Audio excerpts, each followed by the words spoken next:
Hey there, welcome back friends. In this video we will talk about couple of useful annotations. Now friends, as of now, if we execute our application, we get this status 404 not found page, right? And if, for example, we navigate to this particular URI, which is /showroom/brands, definitely we will get a response, which is good enough. Now, in order to understand couple of more interesting annotations, we will create a demo resource. So let's get started.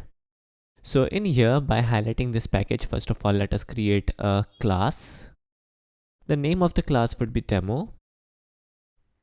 And this particular class will handle the path /. So let us quickly use the path annotation and we will give the annotation value as /. Let me also add in the required imports. Alright, so this looks good. And now inside this class, we will add in a yet another method. So this method would be again a public method. Return type would be string, for example, and we will give the name as, for example, useful annotations, right? Good name. Alright, let us also quickly add in a return statement. Alright, so this looks good to me. Now this particular method will handle the get request. So in here we will type in get and this will produce text string. So in here we will definitely make use of produces annotation and media type would be text. So it would be like media type equals text underscore plain. Alright, so this looks good. Let me also add in the required imports. Alright, and as of now, let us quickly try to check whether everything is working properly or not. So we will simply return hello. Let me rerun this application on the web server.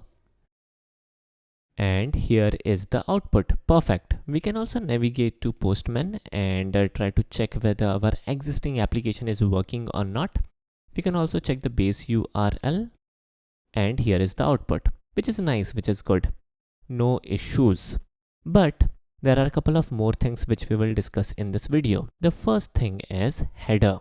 Now friends, when it comes to header is very important. It's the HTTP methods header, right?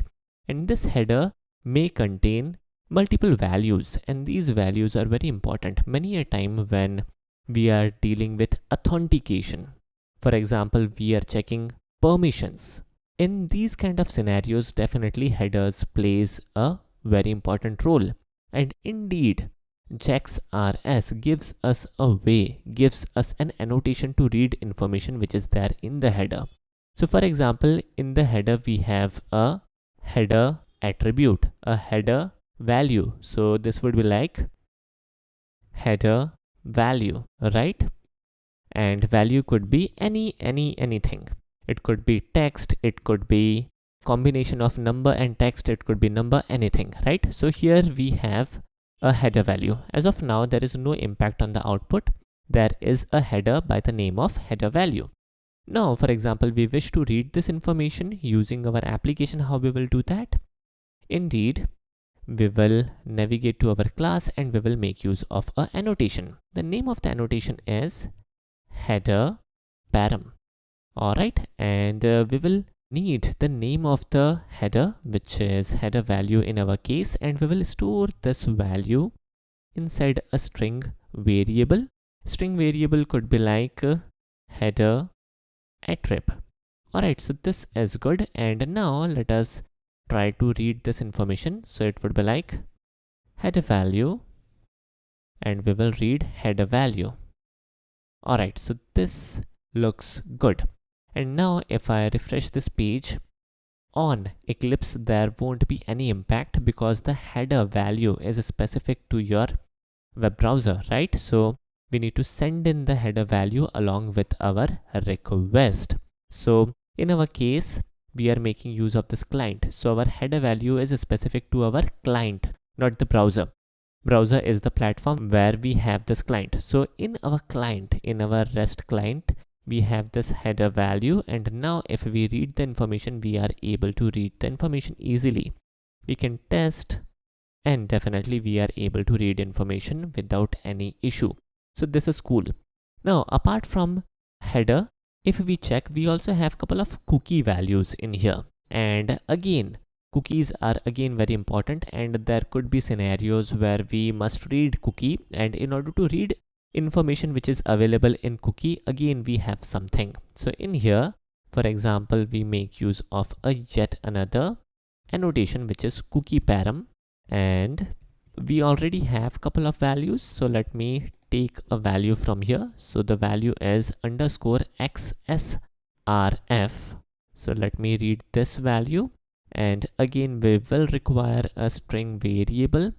The name of the string variable could be xsrf.